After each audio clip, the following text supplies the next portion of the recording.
Se por acaso você recebesse uma visita de Jesus, ou se por acaso você se deparasse com Jesus Cristo e ele fizesse para você a seguinte pergunta: o que você quer que eu faça para você? O que você diria? Qual seria a sua resposta para o nosso Salvador? Lembrando que você não poderia disfarçar em uma resposta espiritualizada, porque sabemos que Jesus conhece o nosso coração. Jesus sabe exatamente quais são os nossos maiores anseios, quais são os nossos maiores desejos. E sabe de uma coisa, irmãos? Jesus Cristo poderia claramente fazer esta pergunta, não porque ele tem dúvidas sobre o que está dentro do nosso coração, mas para nos mostrar o quanto muitas vezes nós estamos longe do ideal que o Senhor Jesus Cristo quer para a nossa vida. É muito interessante a maneira como Jesus interpelava as pessoas, às vezes de forma direta, às vezes de forma provocada, às vezes ele mesmo era provocado, mas Jesus fez algumas perguntas para extrair do coração das pessoas aquilo que elas mais desejavam. Como, por exemplo, Jesus disse aos seus discípulos, certa ocasião, por que eles eram tão tímidos, tão temerosos? Por que eles ainda não tinham fé? E ali Jesus estava expondo o coração dos discípulos em relação à fragilidade da fé deles. Já em outra ocasião, Jesus Cristo chegou também para os seus discípulos e disse assim: vocês querem também ir embora? Nesta ocasião, as pessoas estavam chocados com o discurso forte de Jesus. Então Jesus olhou para o seu grupo mais íntimo e disse: vocês também vão se retirar?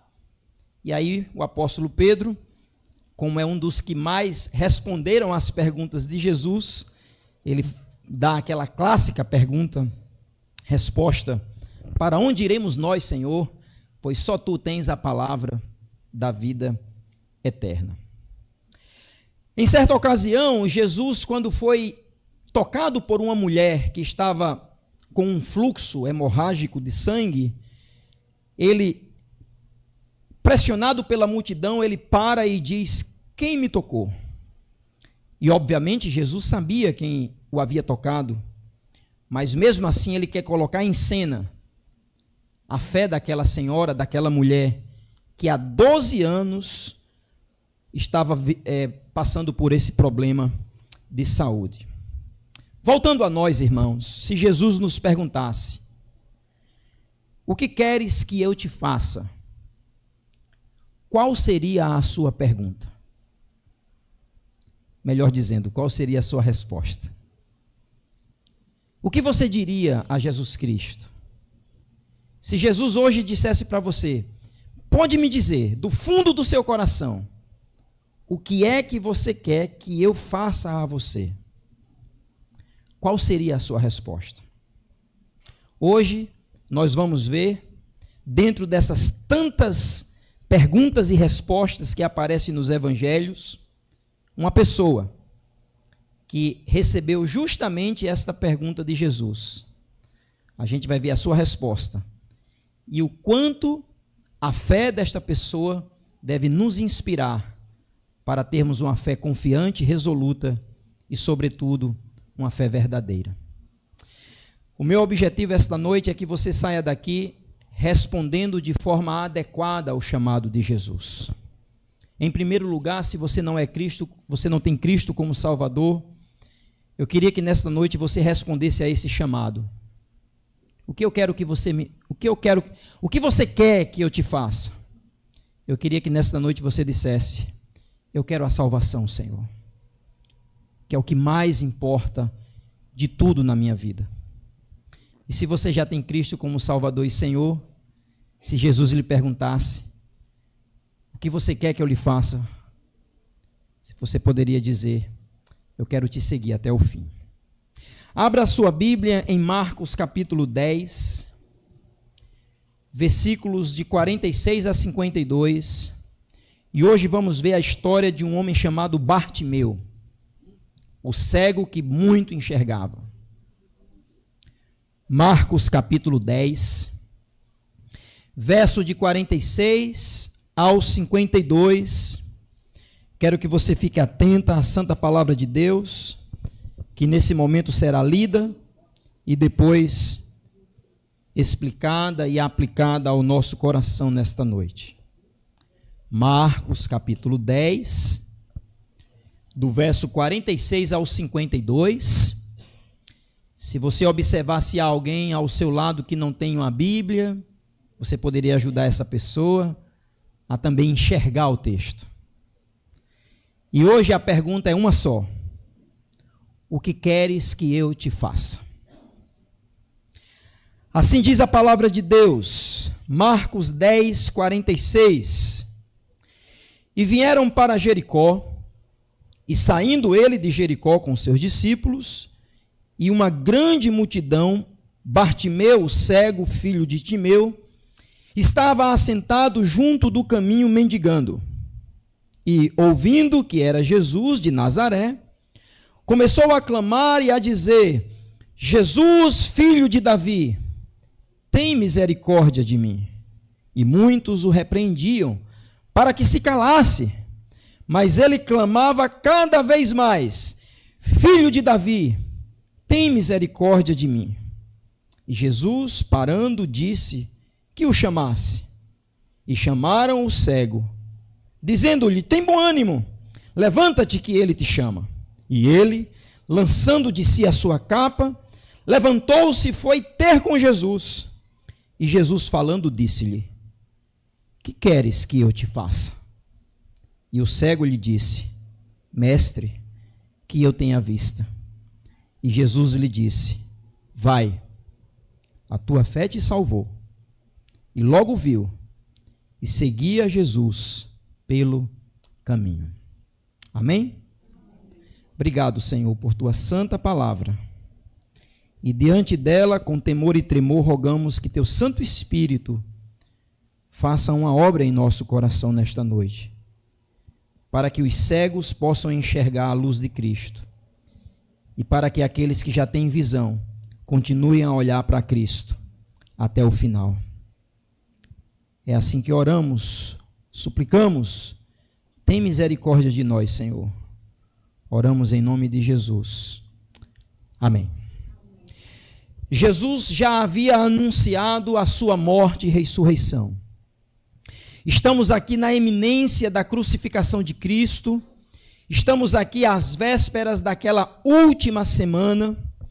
O próximo evento que haveria de acontecer seria a entrada de Jesus em Jerusalém, montado em um jumentinho, que foi num domingo, até conhecido como Domingo de Ramos. Jesus agora está resolutamente subindo ao Calvário. A Bíblia diz no versículo 32 do capítulo 10 que ele ia a Jerusalém adiante dos seus discípulos. E todos se maravilhavam e ficavam todos aterrorizados pela atitude de Jesus, em passos largos e firmes, rumo ao Calvário. Subindo a Jerusalém, Jesus agora não está mais interessado no embate com os fariseus, com os religiosos ou com qualquer um outro grupo. Enquanto Jesus sobe a Jerusalém, enquanto Jesus está prestes a entrar na cidade pela última vez, Jesus dá flashes da sua glória e do seu poder. No Evangelho de Marcos, este milagre é o último que Jesus opera para uma pessoa. E que este milagre também foi registrado por Mateus e Lucas. Apesar de haver algumas poucas diferenças dentro da narrativa, o relato é o mesmo. E este relato mostra, então, o caráter messiânico do Filho de Deus, conforme disse Isaías capítulo 35, conforme o próprio Jesus disse em Lucas capítulo 4, quando ele abriu o livro de Isaías dentro de uma sinagoga, e ele disse que o Filho do Homem, o Messias, viria para dar luz ou dar vista aos cegos. E este relato, então, é como que um retrato fiel do poder e da glória do Messias, mas, sobretudo, a maneira como o Messias, rumando à cruz, salva pecadores, e esses pecadores agora salvos, o seguem até o fim. Jesus Cristo está agora desejoso que seus discípulos enxerguem a Ele como de fato Ele veio, em seu caráter messiânico sofredor. E por 3 vezes Jesus disse: eu preciso morrer. No capítulo 10, versículo 33, a Bíblia diz: eis que nós subimos a Jerusalém, e o Filho do Homem será entregue na mão dos príncipes e dos sacerdotes e dos escribas, e o condenarão à morte e o entregarão aos gentios, e escarnecerão e açoitarão e cuspirão nele, e o matarão. Mas ao 3º dia ressuscitará. Essa é a 3ª vez.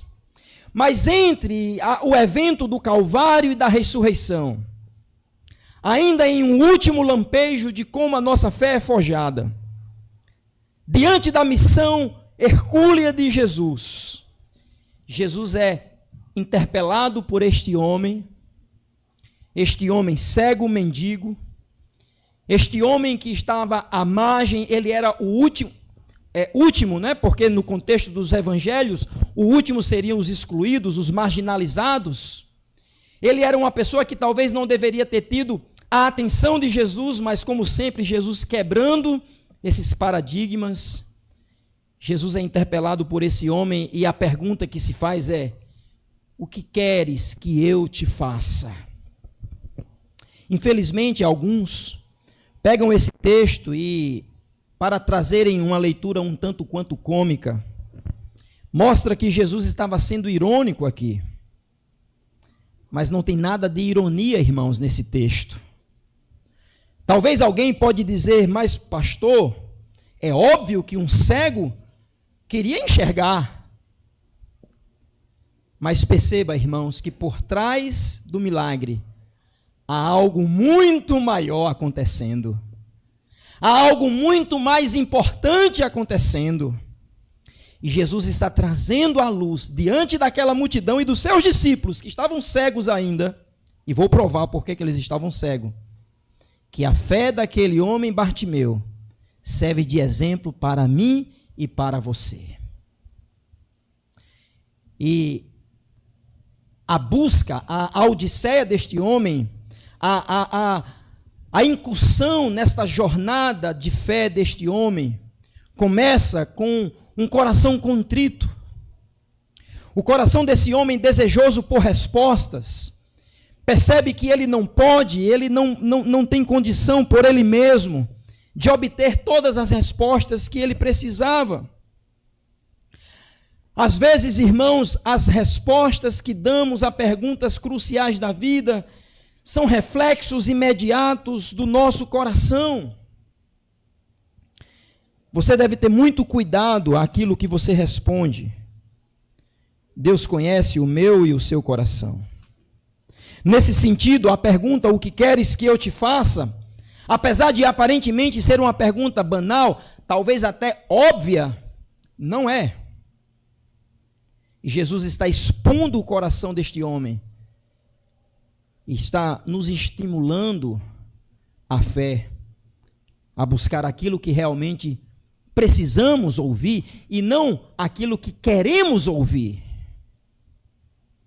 Quando o coração está inquieto em busca de respostas, a melhor atitude é a contrição, é o senso de total incapacidade diante de respostas cruciais para a vida.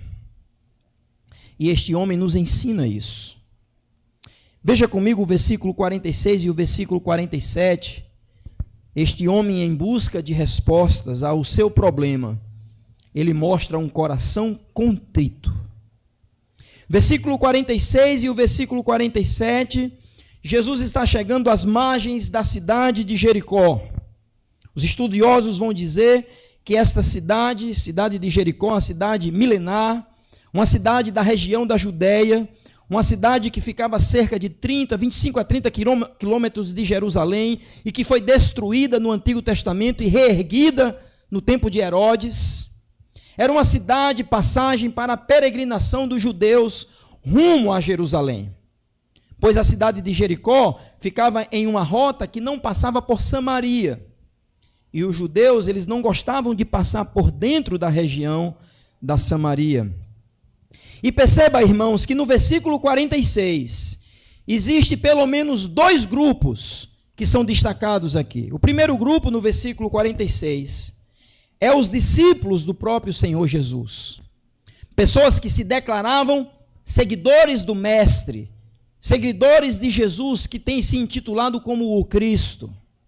Mas não somente os discípulos, imediatamente os apóstolos, mas também tem uma grande multidão. A festa em ocasião era a festa da Páscoa, a festa mais importante para os judeus, se é que eu posso classificar desta forma. E sem dúvida esta multidão estava peregrinando a Jerusalém, e certamente essa multidão se tornou ainda mais mais vantajosa por causa da presença de Jesus Cristo, indo a Jerusalém. E diante dessa multidão, diante dos discípulos, em específico o evangelista Marcos, ele destaca este homem chamado Bartimeu. A palavra Bartimeu, o nome Bartimeu, pode ser um nome próprio, claro que pode, e provavelmente é o seu nome, porém, Bartimeu poderia ser apenas um codinome deste homem que era apenas conhecido como filho de Timeu. O próprio texto diz que Bartimeu, cego, filho de Timeu, e eu quero que vocês lembrem que quando o prefixo de um nome vem com a palavra bar, significa filho. Lembra de Pedro, por exemplo? Jesus diz, Simão, filho de Bar, quem lembra? Bar Jonas. Jesus estava dizendo, Simão, filho de Jonas. E aqui também é da mesma forma. Então nós não podemos saber exatamente isso aqui, acredito que é até um tanto quanto irrelevante. Se era o nome dele ou se ele ficou conhecido como filho de Timeu. O fato é que este homem marginalizado, desprovido de recursos financeiros, até mesmo fora do ambiente sociável, era uma pessoa que estava, talvez, no último da fila de ser interpelado por Jesus. Um estudioso disse que, provavelmente, este Timeu, que significa afortunado, poderia ter sido um homem de posses. O nome Timeu não era um nome tanto quanto comum na época de Jesus, e o significado dele poderia trazer consigo uma característica deste homem. Se isso é verdade, não temos um texto bíblico que comprova isso.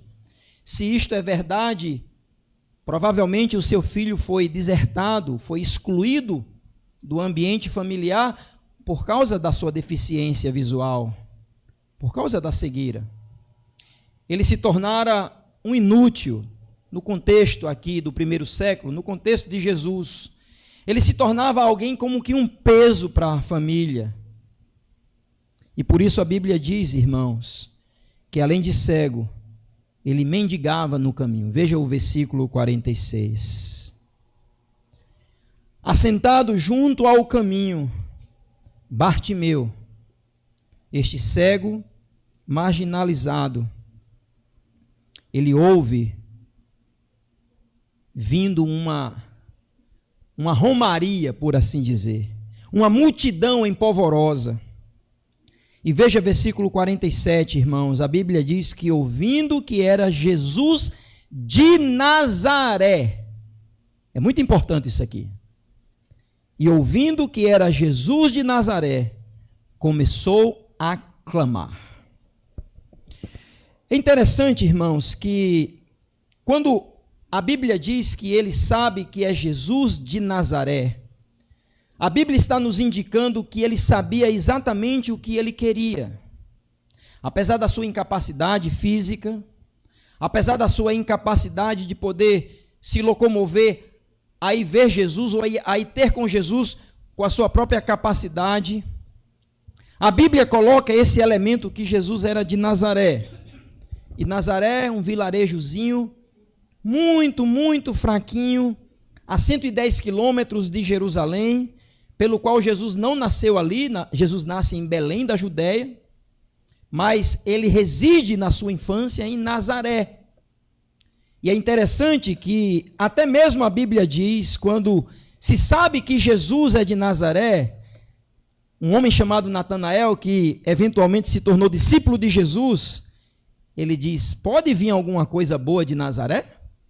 Você lembra disso? João 1,46. Alguém de Nazaré era alguém desqualificado.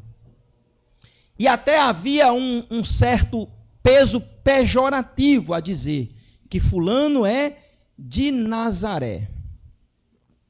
Certo estudioso disse que o vilarejo de Nazaré se tornou um tanto quanto desprovido de estima, não somente pelo seu aspecto pequeno, econômico, mas também ficou-se famoso por causa da posição geográfica de Nazaré, encravado nas montanhas da Judéia, que lá era covil de salteadores.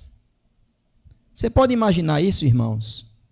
Se esse fato é verdade, isso aqui é uma informação extra-bíblica, mas se isso é verdade, Jesus passou a sua infância em um lugar perigoso, em um lugar onde era famoso por pessoas que assaltavam os viajantes à beira do caminho. E Bartimeu sabe quem é Jesus. E por isso que a Bíblia diz: é Jesus de Nazaré. É interessante, irmãos, que em Lucas 18:36, eu não vou para lá, mas se você quiser fique à vontade, que é o mesmo relato daqui de Marcos, a Bíblia diz, só Lucas registra isso, que Bartimeu pergunta, a Bíblia diz aqui em Marcos que ele ouve que era Jesus, mas Lucas vai acrescentar a informação que Bartimeu pergunta, como se dissesse assim: vem cá, quem está vindo aí? É Jesus de Nazaré? Então a pergunta de Bartimeu nos mostra, irmãos, um coração desejoso e contrito, porque quando ele sabe que de fato é Jesus de Nazaré, a Bíblia diz, veja comigo o versículo 47, ele clama em voz alta: Jesus, filho de Davi, tem misericórdia de mim. Agora vamos pensar um pouco sobre essa declaração. Jesus de Nazaré, um vilarejo não benquisto pelos judeus, mal afamado, agora tem um proeminente morador de lá, não era mais, porque Jesus, quando começa seu ministério, ele se desloca mais ao norte de Israel, para Cafarnaum, mas ficou conhecido como aquele carpinteiro de Nazaré. Esse Jesus de Nazaré, na realidade, ele é filho de Davi. E Davi foi o grande rei de Israel.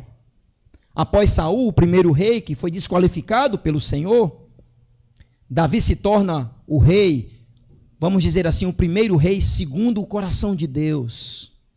E da dinastia de Davi, do tronco de Jessé, a Bíblia vai dar conta que as profecias dizem que virá de lá o Rei dos Reis, o Messias. Então, irmãos, Bartimeu, quando grita Jesus, filho de Davi, ele está não apenas declarando sobre a identidade de Jesus, mas ele está agora profetizando um aspecto bíblico da sua messianidade. Então, quando ele grita Jesus, filho de Davi, ele está dizendo: eu sei quem é Jesus de Nazaré. Apesar de vocês acharem que ele é qualquer um, e que talvez há até uma carga pejorativa sobre esse aspecto de Nazaré, não, ele é o filho de Davi. Aqui é uma declaração messiânica. E sabe, irmãos, essa declaração messiânica estava sendo preparada. Escute, isso aqui é muito importante. Essa declaração messiânica estava sendo preparada para o evento que haveria de acontecer imediatamente, a cura de Bartimeu. E sabe o que aconteceu após a cura de Bartimeu? Veja comigo o capítulo 11. Você está aí, bem pertinho. Vai nem precisar, talvez, passar a página. A Bíblia diz que Jesus logo se aproximou de Jerusalém, e na cidade de Betfagé e de Betânia, ele subiu ao Monte das Oliveiras. Eu estou no capítulo 11, versículo 1.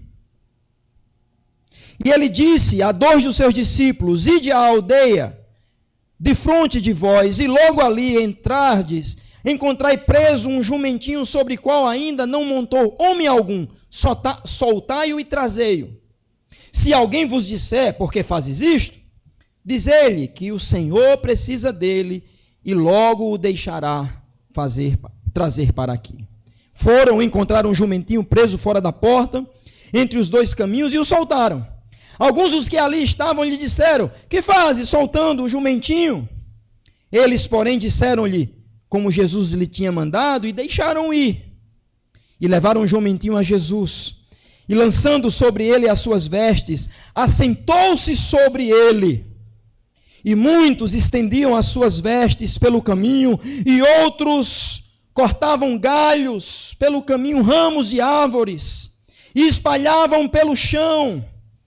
Versículo 9: e aqueles que iam adiante e os que seguiam clamavam, dizendo: Hosana, bendito o que vem em nome do Senhor, bendito o reino de nosso Pai. Diga alguém, versículo 10, nosso Pai que vem em nome do Senhor, hosana nas alturas.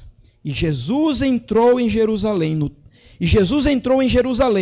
no templo, e tendo visto tudo em seu redor, como se fosse já tarde, saiu para Betânia com os 12. Eu quero que você volte à cena de Bartimeu. E Bartimeu, a 30 quilômetros de Jerusalém, ele naquela beira do caminho, cego, ele diz: Jesus, filho de quem? Porque na voz de Bartimeu havia uma profecia que seria cumprida, que seria a última vez que Jesus entraria em Jerusalém, aclamado como o filho de Davi, aclamado nesse termo hosana, que significa salve, salve o nosso rei, hosana ao nosso rei, salve nas alturas aquele que vem em nome do Senhor. Perceba, irmãos, a conexão da declaração contrita de Bartimeu. Agora, a pergunta que deveríamos fazer é: como é que Bartimeu sabia? Essa é a última viagem de Jesus, não é a primeira vez que Jesus vai a Jerusalém.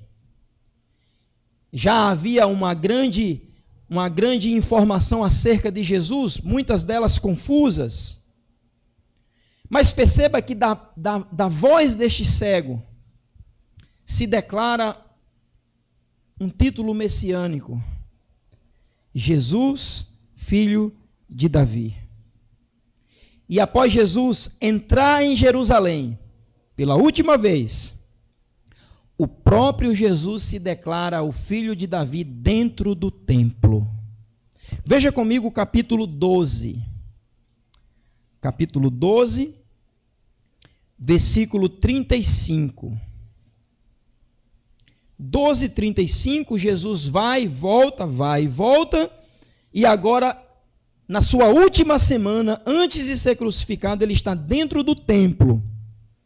12, 25, 35, atenção, a Bíblia diz: e falando Jesus dizia ensinando no templo: como dizem os escribas que o Cristo é filho de Davi?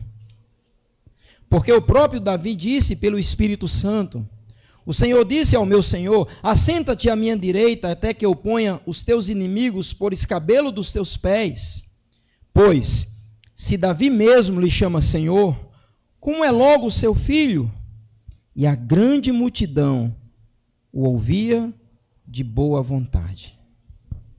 Então Jesus está dizendo agora dentro do templo, pela última vez, é o último ensino de Jesus no templo, fazendo uma pergunta, uma interpelação que expõe o coração das pessoas. Vem cá, como é que vocês dizem que que o Messias é filho de Davi, sendo que Davi disse que ele era o seu Senhor? Jesus estava claramente apontando para si mesmo a sua identidade messiânica. Esse coração contrito, quando disse Senhor, Jesus, filho de Davi, e agora a última frase do versículo 47, volte ao capítulo 10, versículo 47, ele diz: tem misericórdia de mim, tem compaixão de mim. Mostra esse coração aflito, contrito, apesar de conhecer quem é Jesus, apesar de estar resoluto em ter respostas ao seu coração aflito, ele sabe que ele não pode fazer de si mesmo nada. Então, quando ele diz, Senhor Jesus, filho de Davi, tem misericórdia de mim, ele está dizendo o seguinte: eu sou um miserável.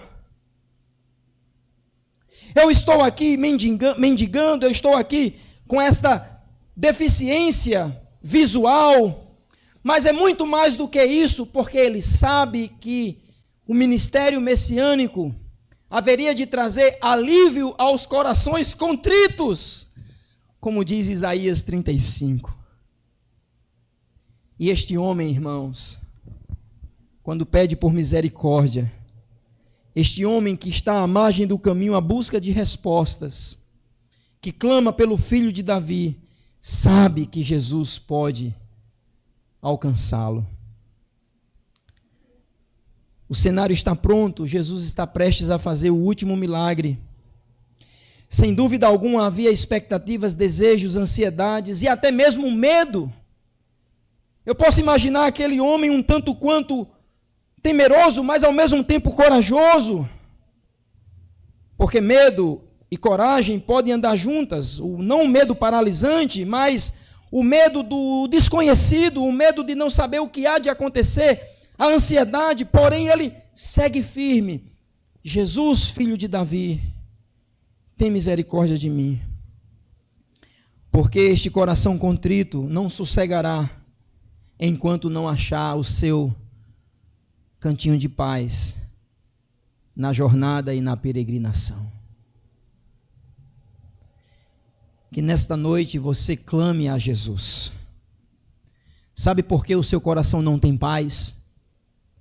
Sabe por que você está à beira do caminho aflito, angustiado, desesperado? Porque ainda você não percebeu que somente Jesus pode lhe salvar. Pare de achar que você pode fazer algo por si mesmo.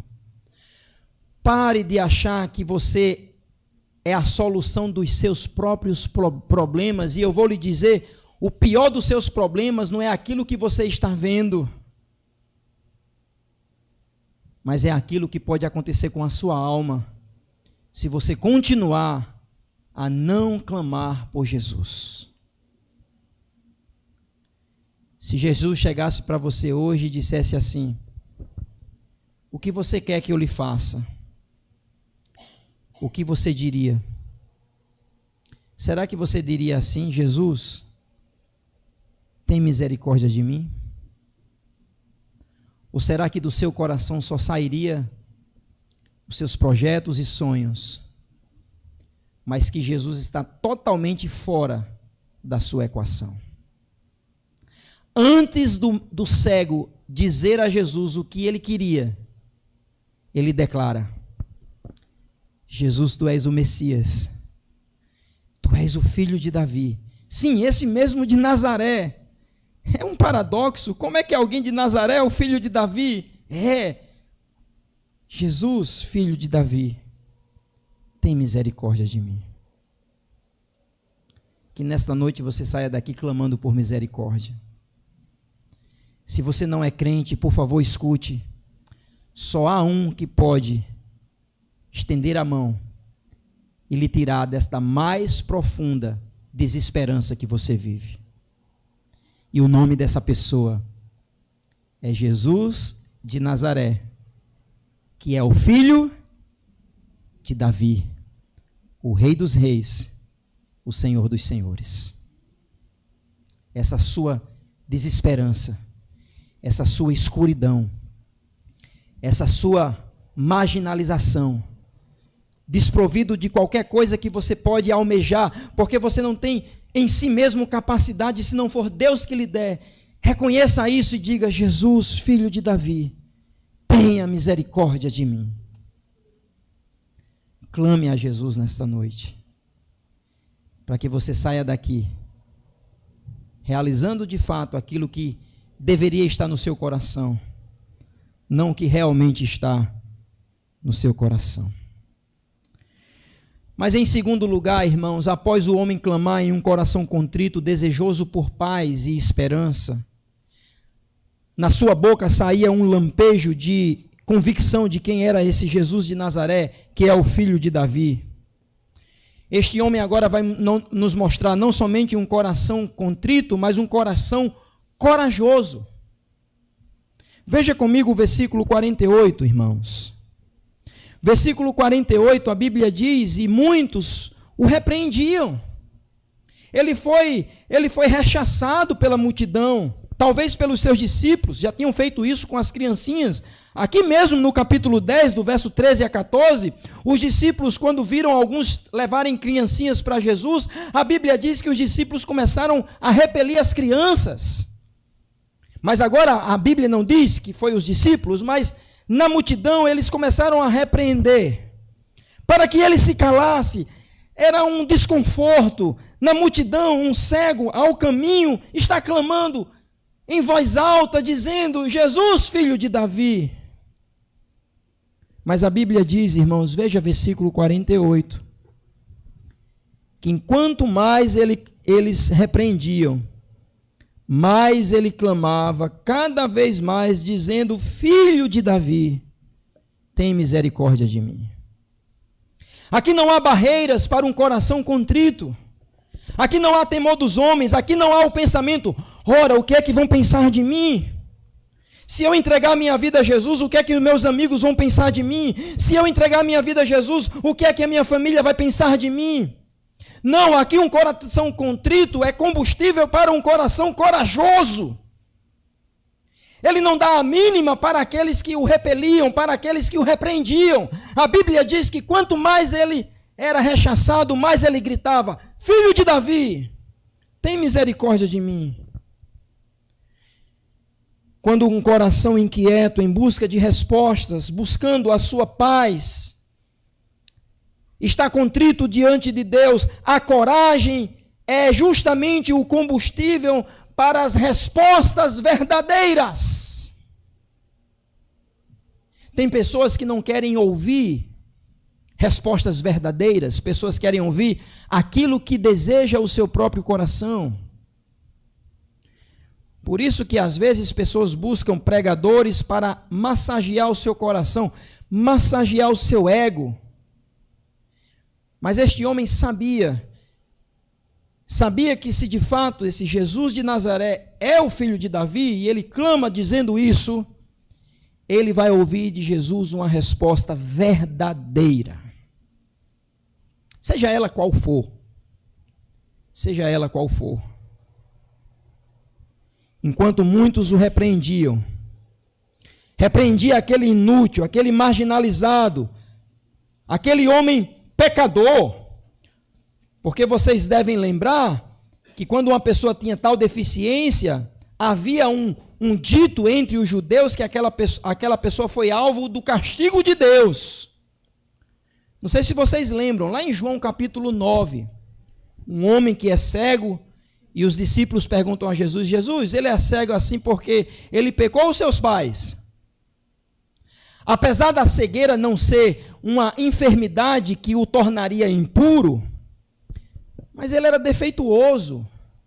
E entende, irmãos, eu não estou dizendo isso a termos de hoje. Estou dizendo nos termos do Novo Testamento, na época de Jesus, dentro do contexto social de Jesus e na visão dos próprios estudiosos, os fariseus. não serve para nada. Mas enquanto mais eles repeliam, mais ele gritava. E aí, irmãos, veja versículo 49, que este coração corajoso está pronto a receber o chamado de Jesus.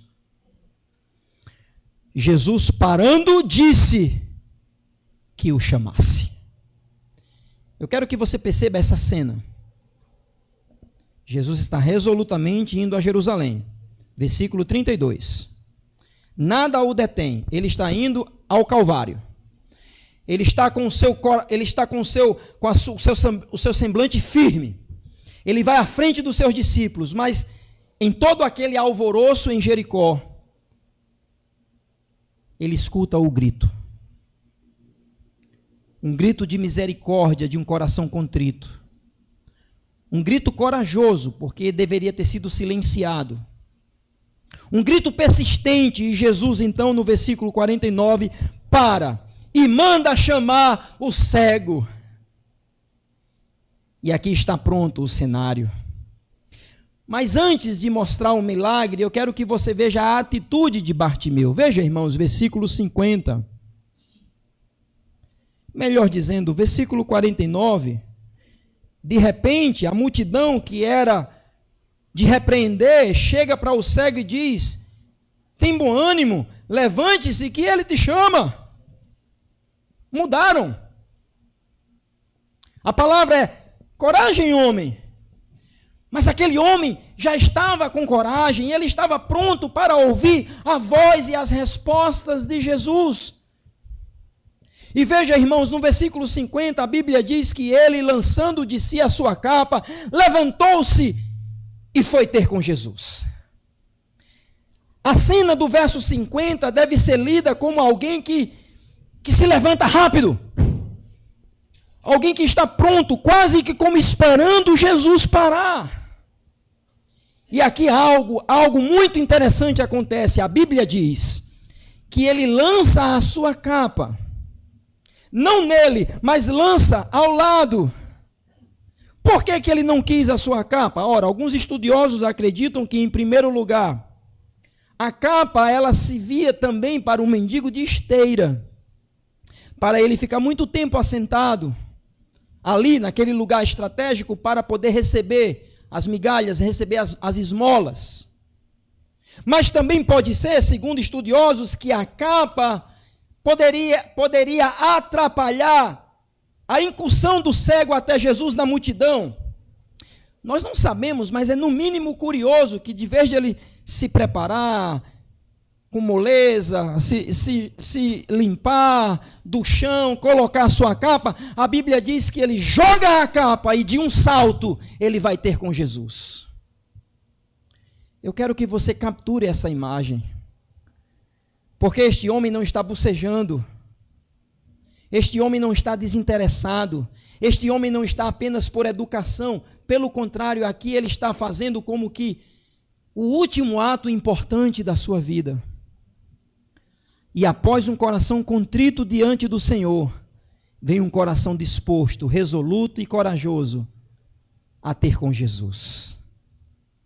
Irmãos, ninguém que tem um encontro com Jesus deveria ir desinteressado, deveria ir quase que casualmente, se der eu vou. Este coração corajoso se levanta, sobressalta e vai ter com Jesus. Cego, certamente houve aqueles que o ajudaram, o texto não diz, mas por inferência lógica isso deveria ser muito certo. Esse coração desejoso, irmãos, que antes contrito mostrou toda a sua dependência do Messias, está agora acelerado, não mais temeroso, não mais apenas com um anseio de ter com Jesus, mas agora ele sabe que Jesus vai recebê-lo. Este coração corajoso sabe que Jesus tem a resposta às suas perguntas. O coração deste homem está aberto a tudo que Jesus vai falar. Ele está pronto para apenas ouvir o que Jesus tem a dizer para ele. E aí vem o terceiro ato desta mensagem. Este coração contrito e corajoso se tornará agora um coração consagrado. Contrito, corajoso e agora consagrado. Veja versículo 51. Após ele ir ter com Jesus, a Bíblia diz, e Jesus falando disse: que queres que eu te faça? Como eu disse, irmãos, esta aqui é a pergunta crucial, que parece ser um tanto quanto óbvia, mas na realidade, irmãos, não é. Aqui não existe nada, nenhum grau de ser cômica ou irônica. Não. Eu rejeito qualquer tipo de interpretação assim. Jesus coloca aquele homem contrito e corajoso diante dele para mostrar a todos o que é verdadeiramente um discípulo. E eu provo para você. Você sabia que os discípulos também ouviram essa mesma pergunta de Jesus? Veja comigo o versículo 35, do próprio capítulo 10. Versículo 35. A Bíblia diz que aproximou-se de Jesus Tiago e João, os filhos de Zebedeu. E eles disseram a Jesus: Mestre, queremos que nos faça o que te pedimos. Olha, cheio de direito, não é? Olha o que Jesus diz no versículo 36. Que queres que eu vos... Não é a mesma pergunta para o cego? Você está percebendo a conexão dos discípulos de Tiago e João e do cego? Volte para o versículo 51 e veja que Jesus diz ao cego Bartimeu: o que queres que eu te faça? O que queres que eu te faça? E agora volte para o versículo 36, ele diz a Tiago e a João: o que queres que eu te faça? Enquanto que Tiago e João, aqueles que foram chamados pelo nome, escolhidos a dedos por Jesus, estavam expondo um coração ambicioso, um coração mundano, porque eles queriam, o pedido deles, versículo 37, é que cada um sente na glória do Senhor, um à direita e o outro à esquerda. Enquanto esses dois discípulos, Tiago e João, que deveriam ser exemplo, mostram um coração totalmente ambicioso e carnal, é como que Jesus estivesse agora mostrando a todos, inclusive a eles dois. Eu vou perguntar a esse cego o que é que ele realmente quer, para vocês saberem o que é realmente ser um discípulo de Jesus. Agora você pode dizer assim: ah, pastor, mas a condição do cego garantia quase uma resposta óbvia. Não, irmãos, não é bem assim. Porque quando Jesus opera um milagre, e a gente vai ver já lá, Jesus diz que o milagre foi muito mais do que uma cura, antes foi uma salvação. E Jesus fazendo esta conexão, a pergunta, apesar de parecer ser óbvia, não era. Jesus está estimulando a fé dos seus discípulos para mostrar que um coração contrito, corajoso, deve estar agora disposto a se consagrar. Então veja a resposta de Bartimeu. Veja versículo 51, quando Jesus diz: o que queres que eu te faça? O cego diz: mestre, que eu tenha vista. Agora escute, essa palavra mestre aí aparece apenas 2 vezes em todo o Novo Testamento. Como assim, pastor? Existe a palavra mestre para rabi, mas existe a palavra mestre para Raboni. E esta palavra Raboni que aparece aqui é a mesma que Maria Madalena fala em João capítulo 20, verso 16. E a palavra Raboni é meu mestre.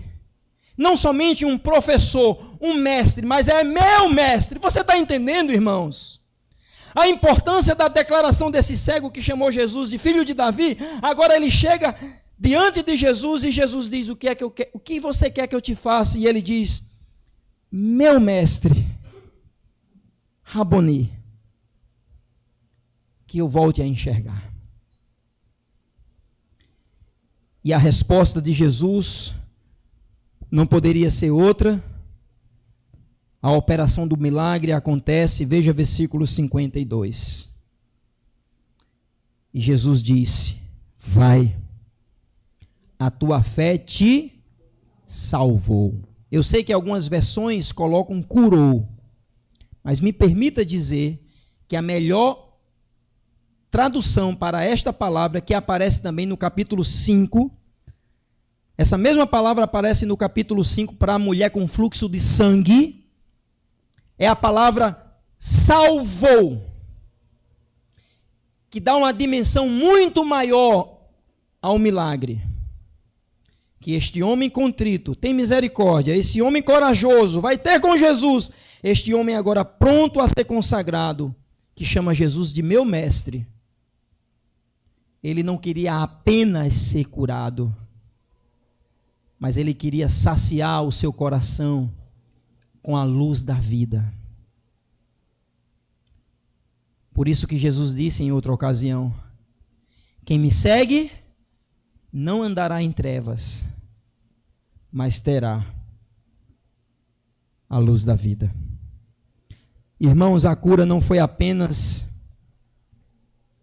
física, mas foi espiritual.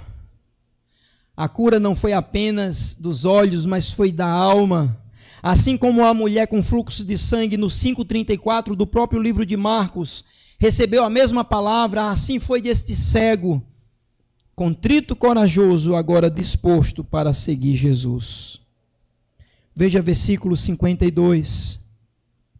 A Bíblia diz que logo, imediatamente, ele não voltou à sua casa, ele não voltou à sua parentela, ele não foi tratar de negócios particulares. A Bíblia diz que logo ele enxergou e seguiu Jesus pelo caminho.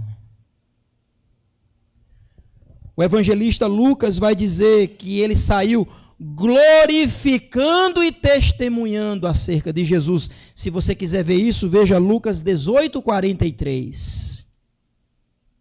Este homem não queria apenas uma cura, que é importante. Esse homem queria ter a luz da vida. Esse homem queria sair das trevas, não das trevas apenas física, mas da cegueira espiritual. E Jesus foi a luz e o caminho para a sua consagração. A Bíblia diz que logo, imediatamente, ele seguiu Jesus pelo caminho. E sabe de uma coisa, irmãos? Seguir Jesus naquela ocasião era algo perigoso, viu? Porque os fariseus já queriam matá-lo. Se você olhar comigo ao versículo 32, a Bíblia diz que todos os seus discípulos estavam atemorizados. Estavam atemorizados pela declaração de Jesus que ia morrer.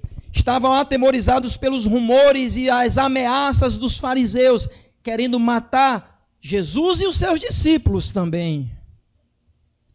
Mas aquele homem contrito e corajoso está agora consagrando a sua vida a seguir Jesus. Eu fico imaginando, irmãos, a primeira vista do cego Bartimeu, com todos ao seu redor. A primeira visão do cego Bartimeu foi o rosto de Jesus de Nazaré, que ele mesmo disse que é o filho de Davi, que ele mesmo o chamou de Raboni, meu mestre. Agora este cego que vê mais do que todos, viria Jesus entrar triunfantemente em Jerusalém, sendo ovacionado, hosana nas alturas. Isso num domingo.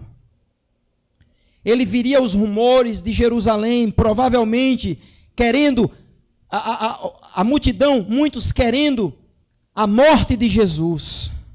Talvez ele foi testemunha, talvez, a Bíblia não diz, mas talvez Bartimeu foi testemunha daquela audiência aquela audiência escusa de Anás e Caifás, aqueles que deveriam ver quem era o Messias, não viram. Talvez ele estava naquela multidão quando disseram, crucifica-o, a gente quer Barrabás. Talvez ele viu tudo isso. Talvez ele viu o seu Raboni cravado naquela cruz, ensanguentado, agonizando e até mesmo exclamando, está consumado. Mas o olho cego, físico e espiritual, agora tinha certeza em quem ele cria. Talvez o próprio Bartimeu foi testemunha ocular da ressurreição do seu Salvador. Porque a Bíblia diz, irmãos, versículo 52, que logo ele seguiu Jesus pelo caminho. Contrição, coragem e consagração são características essenciais para um verdadeiro discípulo. Um coração contrito diz, Jesus tem misericórdia de mim. Um coração corajoso não fica pensando o que os outros vão falar dele. Ele está firme em busca de Jesus. Um coração consagrado faz ver o invisível. Aquilo que ele não poderia ver. Agora, quando ele diz, mestre, que eu volte a enxergar, a primeira vista que ele tem é da face do seu Raboni. Eu quero concluir esta mensagem, irmãos, dizendo o seguinte: por trás deste milagre há um grande ensinamento espiritual para nós. Infelizmente, às vezes nós nos detemos mais no aspecto físico do milagre, que obviamente é um milagre, é extraordinário, eu sei disso. Mas existe algo além do milagre físico acontecendo, irmãos. Enquanto João e Tiago buscavam glória, esse cego dizia, tem misericórdia de mim. Enquanto a multidão o repelia, esse cego gritava ainda mais alto. Quando Jesus o chamou, ele não ficou dando desculpas, dizendo, deixa eu enterrar meu pai, deixa eu fazer isso, deixa eu fazer aquilo. Ele saltou sobre si, lançou a sua capa e foi ter com Jesus.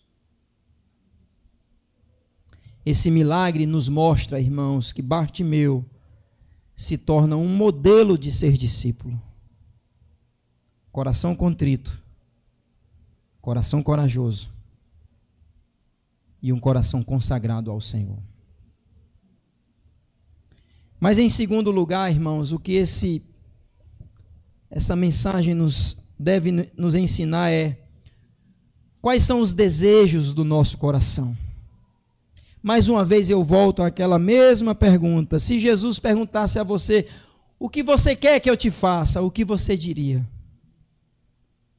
Talvez, as nossas respostas são lamentáveis. E não adianta esconder, porque Jesus conhece o nosso coração. Jesus conhece o mais profundo do nosso ser, e Ele sabe aquilo que eu quero e o que você quer. Que hoje à noite a gente possa responder a Jesus. Eu quero apenas ver, Senhor. Eu quero ver a Tua glória. Eu quero ver a Tua majestade. Eu quero ver o Teu amor, eu quero ver a Tua providência, eu quero ver a Tua grande salvação em mim, na minha família. Eu quero ver o meu marido consagrado a Ti, eu quero ver minha esposa consagrada aqui, eu quero ver os meus filhos que estão tão frios no caminho do Evangelho. Eu quero ver. Porque nos olhos da fé, eu já vi que o Senhor foi crucificado e ressuscitou, e está a glória do Pai, mas ainda me ajuda prosseguindo a enxergar, olhando para Ti, que é o autor e consumador da fé. Eu lhe pergunto, se Jesus perguntasse a você hoje, o que é que você quer, o que você diria? Que nesta noite a nossa resposta é, Eu quero a Cristo. Como cantamos, eu quero mais de Cristo. Porque se nós quisermos de fato isso, irmãos, as outras coisas serão detalhes na nossa vida. Precisamos do nosso Raboni, do nosso mestre íntimo, o nosso professor amável, que ao mesmo tempo é o filho de Davi, glorioso, Rei dos reis, Senhor dos senhores. Deixa eu falar a você, hoje à noite, se você não tem Cristo, o que você mais precisa é: eu quero a Cristo. Então hoje à noite clame dizendo: Senhor Jesus, Filho de Davi, tem misericórdia de mim. Quais são os seus anseios?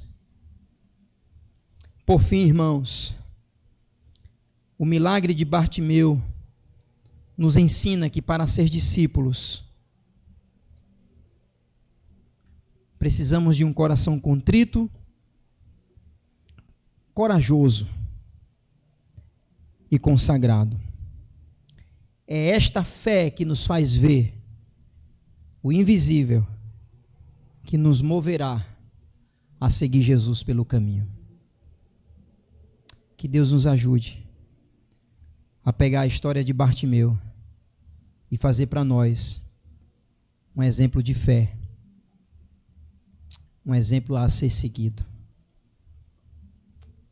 E você que não tem Cristo nesta noite, que você clame, que você tenha coragem, como Bartimeu teve, que você esteja disposto a se consagrar, seguindo para sempre Jesus pelo caminho.